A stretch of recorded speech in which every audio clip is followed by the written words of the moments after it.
A esperança de paz na faixa de Gaza, acesa com o recente cessar-fogo entre Israel e Hamas, parece estar se desvanecendo rapidamente. Menos de uma semana após o início da trégua, novas acusações de violação e ataques militares reacendem a tensão na região, colocando em xeque os esforços diplomáticos e a segurança da população civil. Vamos analisar os desdobramentos mais recentes que ameaçam a já frágil estabilidade. O que parecia ser um caminho para a desescalada transformou-se em uma nova onda de confrontos. Israel acusou o Hamas de violar o acordo de cessar-fogo. A situação é muito difícil em Gaza, porque são 2 milhões de habitantes e o Hamas tem várias facções, inclusive grupos que querem substituir o Hamas. Isso é muito normal em países ou em territórios onde a administração é feita por grupos radicais. Geralmente tem um grupo que tem uma outra agenda, mesmo sendo radical, mas uma agenda diferente, e tenta substituir o grupo que está no poder, que é o Hamas. Pode ter infiltração também de inteligência israelense, dividindo o Hamas e fazendo que novas facções cheguem ao poder, e essas facções estão se colocando frente à antiga liderança, vamos imaginar. Em Israel é a mesma coisa, por mais que lá seja um Estado organizado, o governo israelense, o Estado israelense, tem muitos grupos que não necessariamente seguem a mesma opinião. Tem grupos mais radicais, grupos que são mais da área da negociação. Então, você administrar o interesse político dos grupos dentro de Gaza, com o Hamas, com a Frente Popular, que é um outro grupo que está surgindo, que inclusive membros foram eliminados pelo Hamas, por grupos também ligados, por exemplo, a países ocidentais e que o Hamas quer eliminar. E em Israel, você administrar, principalmente dentro do governo Netanyahu, todos os interesses e agendas é muito complicado. Vai ser normal, muitas vezes, surgir algum conflito localizado, uma ação terrorista localizada, um atentado de fronteira localizado. Isso vai ser muito comum neste período do armistício, de início do armistício. Eu só espero que isso não inviabilize este acordo, que é um acordo tão importante para o Oriente Médio e para o sistema internacional. E, em resposta, lançou ataques aéreos em Rafah, no sul de Gaza. Forças de Israel afirmaram que fizeram um ataque aéreo na região de Rafah agora neste domingo em resposta a ataques do Hamas contra soldados israelenses. Israel afirma que homens do Hamas atiraram contra soldados de Israel e jogaram granadas contra esses soldados, resultando em mortes. Israel não disse quantas mortes exatamente, mas chamou a ação de uma violação do cessar-fogo e afirmou que agiu em resposta, então, com esses ataques aéreos na região de Rafah. Isso acontece 9 dias depois do acordo de cessar-fogo, da primeira fase, na verdade, do acordo de cessar-fogo, segundo aquela proposta feita pelos Estados Unidos para a região de Gaza.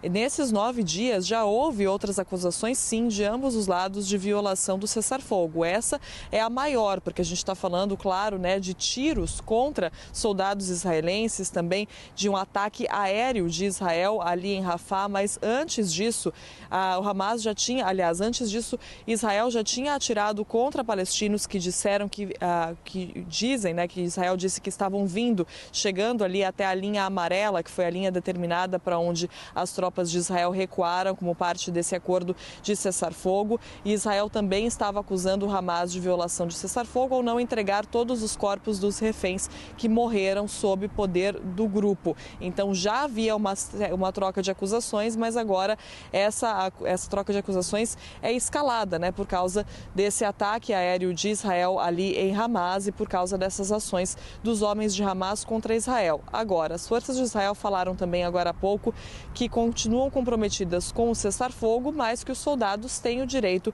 de se defenderem. E o Hamas acusa Israel de fabricar falsas narrativas como pretexto para justificar ações e continuar a guerra. Então, essa é a situação de momento, uma troca de acusações que traz preocupação sobre a própria permanência do cessar-fogo na região, um cessar-fogo que a gente sabe que é frágil por causa de, claro, todo o conflito que é histórico, por causa de toda a situação. O primeiro-ministro israelense ordenou que as tropas atuassem com força contra os terroristas, enquanto o Hamas nega as violações e, por sua vez, reportou ataques das forças israelenses no sul de Gaza. Essa troca de acusações e a retomada dos ataques mostram a extrema fragilidade do acordo e a dificuldade de manter a paz em uma região tão conflagrada. Esse é um acordo que é muito frágil, existem muitos riscos associados a ele, existe uma indignação na sociedade israelense, em especial dos familiares dos reféns, porque nem todos os corpos foram devolvidos para suas famílias para que eles passem pelos funerais, pelos ritos com a dignidade necessária.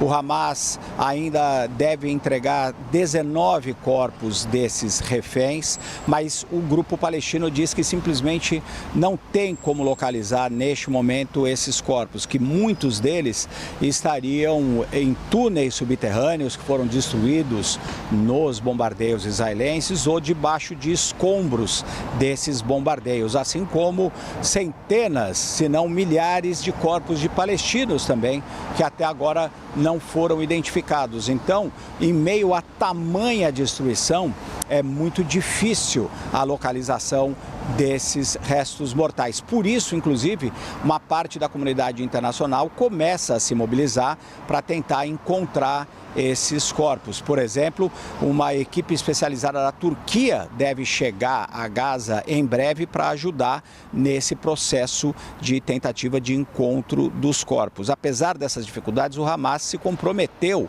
no acordo que fez com Israel, através dos intermediários, a libertar todos os reféns que estavam vivos e devolver os restos mortais daqueles que infelizmente morreram. É verdade também, Carol, que o Hamas deixou muito claro desde o início das negociações que não tinha todos os corpos, aqueles que infelizmente faleceram, e que esse processo seria muito difícil. Então a comunidade internacional e o governo israelense estavam avisados disso. Mas Israel tem usado esse ponto, que é um ponto muito delicado, especialmente para a sociedade israelense, obviamente, mas é um ponto bastante delicado para colocar mais pressão sobre o Hamas.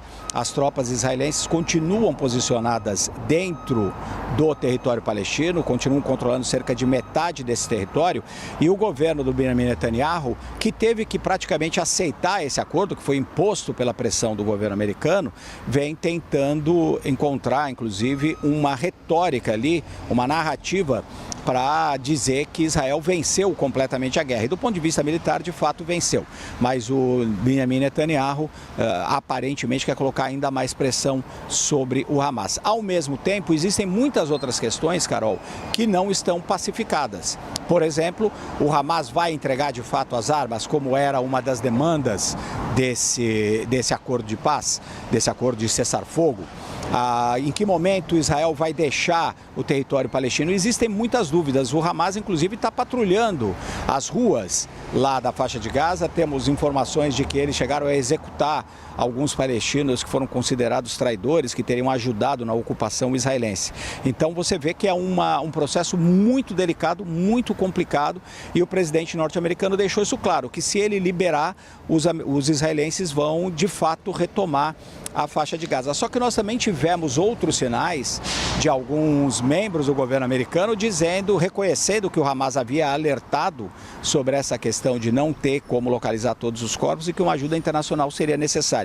É muito fundamental neste momento, Carol, que a pressão internacional, tanto dos Estados Unidos como dos outros países, continue, mas continue sobre os dois lados, para que o Hamas se desarme, entregue esses corpos como de fato prometeu, mas também é necessário colocar pressão para que Israel não se precipite e dê como encerrado esse cessar-fogo, o que nos levaria de volta, claro, a uma violência muito grande e à volta dos conflitos. Então é muito importante que a comunidade internacional mantenha a pressão sobre os dois lados neste momento, que é um momento crítico.